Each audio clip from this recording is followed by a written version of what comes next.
Bonjour à tous mes chers amis, cinquième cours sur la conduite à avoir lorsque la veille de Pessah tombe Shabbat.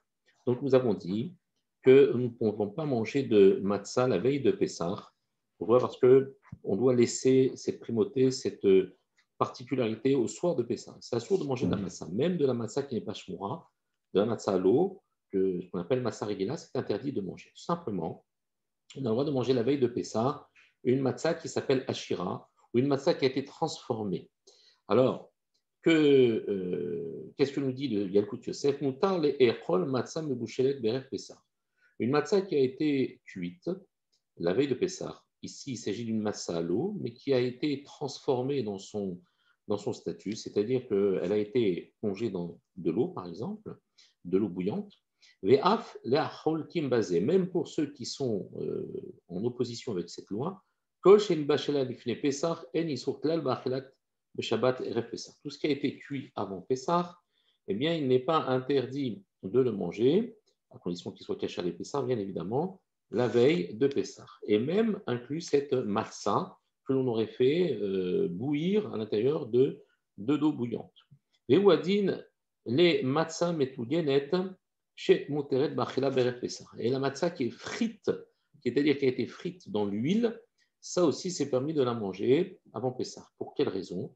Parce que lorsqu'une matzah est bouillie ou lorsqu'une matzah elle a été frite, alors elle perd son statut de matzah réouya la mitzvah, qui est apte à la mitzvah. C'est pour cela que la veille de Pessah, cette matzah-là, comme la matzah ashra qu'on a dit cuite avec, mélangée, pétrie avec du jus de fruits purs, ou alors avec du vin ou du miel ou un autre produit qui vient en fait déstatuer la matzah de sa mitzvah, de son capacité d'accomplir un mitzvah, je peux la manger la veille de Pessah, mais de la matzah, même si elle n'est pas shmoura, simplement à l'eau, c'est interdit si elle n'a pas subi de transformation. Alors, le conseil que donne le Yalkut Yosef, et après je vous donnerai le conseil des autres Chachamim, pour ne pas avoir à laisser du Hametz la veille de Pessah, la veille de Pessah tombe Shabbat. Il y a l'idée Chachash Mirchol, et qu'on risque de faire des bêtises, de trébucher dans la halacha. Yeshna etza tova lin'og levaer Hametz mikol vakol be'erev Shabbat. Il dit d'abord, il faut tout enlever le Hametz complètement, ne rien laisser dans la maison, quoi qu'il arrive. Et de toute façon, le ménage de Pessah, il est déjà fait vendredi. On ne va pas terminer le ménage de Pessah Shabbat. Donc, le Hametz n'existe plus dans la maison. Et alors, comment donc en arriver à accomplir la mitzvah de Motzi, puisqu'on ne peut pas faire Motzi sur de la matzah shira, on ne peut pas faire Motzi sur de la matzah normale, puisqu'on n'a pas le droit de la manger la veille de Pessah. Donc, qu'est-ce qu'on doit faire? Chez Kebechol Erev Pessah, donc on doit cacher tous les ustensiles qui sont Hametz, comme on doit le faire la veille de Pessah.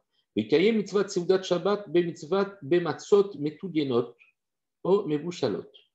Il faut donc faire, selon le Yalkut Yosef, qui autorise de faire motzi sur des matzot qui sont bouillis ou sur des matzot qui sont frites. Mais attention, la condition, il faut que lorsqu'on les fait bouillir ou lorsqu'on les fait frire, il faut qu'elles restent entières, qu'elles ne soient pas réduites en morceaux, car même si c'est du pain qui a été cuit et qui est brisé et qui a un chiour inférieur à kazaït, alors ce pain n'est plus motzi, il est mésonote, ce qui pose un problème pour pouvoir faire motzi. Alors, chez Oseken, Yeshlo li vatel achametz beshat bi'uro be'erev Shabbat. Donc, dans ce cas-là, il peut annuler carrément le chametz la veille de Shabbat, c'est-à-dire vendredi matin, alors qu'on avait dit qu'il fallait attendre le samedi matin pour annuler le chametz, mais qu'on devait le détruire vendredi matin, comme d'habitude. Donc, avec ce conseil, il nous dit que vous enlevez le chametz, vous détruisez le chametz le vendredi matin, vous faites le kol chamira des chazité ou de la chazité que j'ai vu, que je n'ai pas vu, que j'ai détruit, que je n'ai pas détruit, etc. Donc l'annulation complète. Et à ce moment-là, vous ne mangez plus de chametz du tout à partir du moment de l'annulation. Et le Shabbat ne sera fait que sur des aliments qui sont cachés à l'épaissard, avec de la matzah qui a été frite ou qui a été bouillie pour qu'elle perde son statut de matzah et pour qu'elle reste en fait motzi et qu'on puisse faire motzi le Amazon avec. Ça, c'est le conseil que nous donne l'écoute Yosef. Maintenant, beaucoup de poskim s'étonnent et disent que c'est très, très difficile parce qu'il y a bien évidemment des gens, il le précise dans son Psak Halacha, il y a des gens qui sont en contradiction avec ça. Mais lui maintient cette position, on a le droit de s'y référer, bien évidemment, c'est notre possède. Simplement, ce n'est pas très pratique. Et pour l'avoir déjà expérimenté, je peux vous dire que arriver à faire bouillir une matzah tout en lui gardant l'intégrité et sa totalité, son entité, c'est extrêmement difficile. Ensuite, de manger un kazaïd de cette matzah qui a été frite ou qui a été bouillie, c'est encore aussi très difficile. Alors, il y a un conseil que donne et qui est selon les... Alors, ici, il y a un avantage, c'est qu'on n'a plus de Hametz, c'est fini, on n'est plus confronté au problème du Hametz. Mais il y a un problème, c'est que tous les poskim ne pensent pas que l'on pourrait faire éventuellement motzi sur ce type de matzah. Comme je vous dis, il y a des avis différents et ce qui est important, c'est essayer de se repérer dans cet océan de déhot et d'opinion. Il y a une deuxième façon de faire, et ça c'est peut-être celle que j'ai tendance à vous conseiller, parce que tout simplement c'est celle qui m'a été conseillée par mes maîtres. C'est en effet d'enlever tout le chametz, sauf de garder des pitotes. Des pitotes qui ne répandent pas de miettes, des pitotes motifs. Vous verrez dans le commerce, juste avant Pessah, eh bien, les commerces vont fournir des pitotes motifs. Ce n'est pas pour rien parce que beaucoup de chachamim conseillent d'agir ainsi. Donc, de prendre des pitotes motifs. Les pitotes ne produisent pas de miettes. Ensuite, qu'est-ce que l'on fait? Eh bien, la veille de Pessah, on fait donc le fameux abdika, jeudi soir. Ensuite, on met ce chametz de côté qu'on détruira vendredi. On ne dit pas qu'on le chamira pour pouvoir continuer à manger du chametz, puisqu'on a des pitotes chametz. Et ensuite, on va faire le motzi sur des pitotes chametz. Ces pitotes ne doivent pas rentrer dans la cuisine, elles sont dans la salle à manger où vous mangez. Vous mangez dans des assiettes en plastique et des couverts en plastique, de telle manière que vous puissiez ensuite jeter cette vaisselle.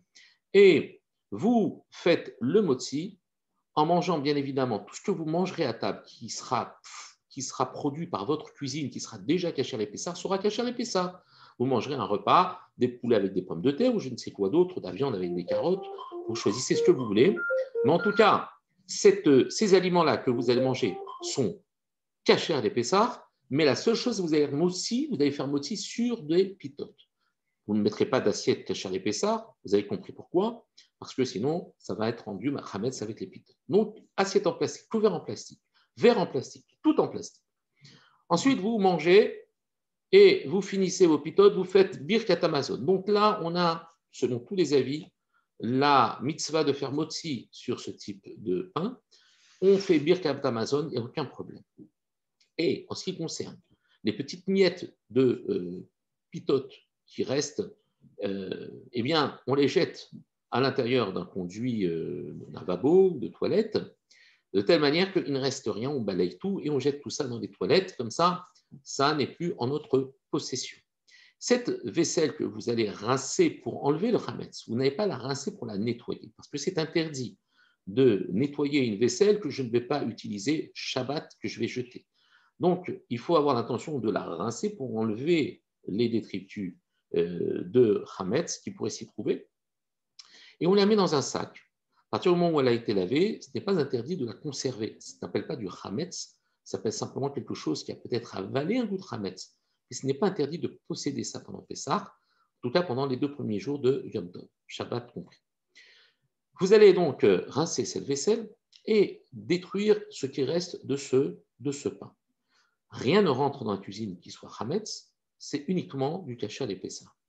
Ce qui fait que samedi matin, vous allez faire le motzi très tôt, le kiddush très tôt, et on aura, Be'ezat Hashem, la possibilité de prier au Netz ce samedi-là, c'est-à-dire dans le Shabbat Agadol, le Shabbat qui est juste la veille de Pessah.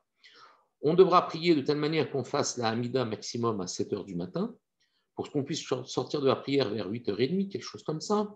8h30, 9h moins le quart, que nous puissions rentrer chez nous à la maison et faire Motzi, accomplir la mitzvah de Seudat Shabbat, la deuxième Seudat Shabbat, sur du Motzi en faisant Kiddush, et qu'on ait fini, rincer la bouche, tout ce qu'il faut, avant 10h26, que tout soit rangé, vidé, détruit, avant 10h26. Seul moyen de détruire ce qui reste de ces pitotes, qu'on ne devra pas acheter en grande quantité, mais mesurer juste la quantité qui nous est nécessaire, peut être détruite, soit en les versant dans des toilettes ou dans des lavabos, ou alors en mettant, si jamais il y a des trop gros morceaux, mettant de la javel dessus ou un produit caustique qui va en fait dénaturer le Hametz qui ne sera maintenant devenu inconsommable. C'est comme s'il avait été brûlé, c'est la même chose et on n'a pas d'autre solution le jour de Shabbat que de faire ça.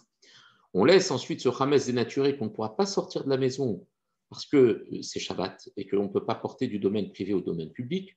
Et donc, on va laisser ça de côté avec la vaisselle qui est sale ou qui a été rincée, avec ce Hametz qui a été dénaturé ou ce qui va rester les petites miettes, à condition qu'il n'y en ait pas beaucoup.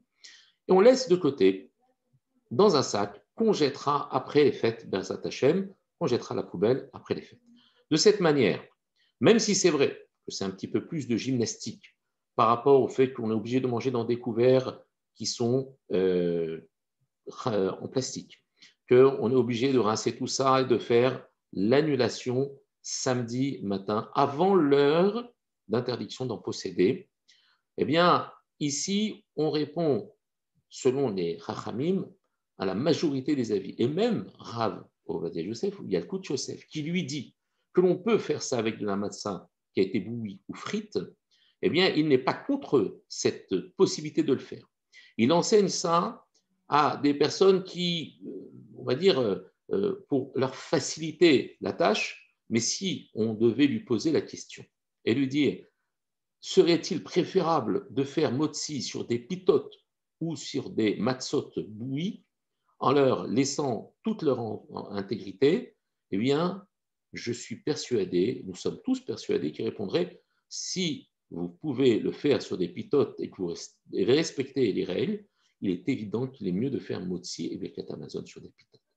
Donc voici, pour ce 5e cours, un petit peu le comportement à avoir, l'attitude à avoir pour cette veille de Pessah. Berzat Hashem, d'autres cours viendront par la suite expliquer d'autres caractéristiques de cette configuration du calendrier. Et Berzat Hashem, après, quelques cours sur la préparation de Pessah, cachérisation de la cuisine. Je vous remercie, Kol Touv, à très bientôt.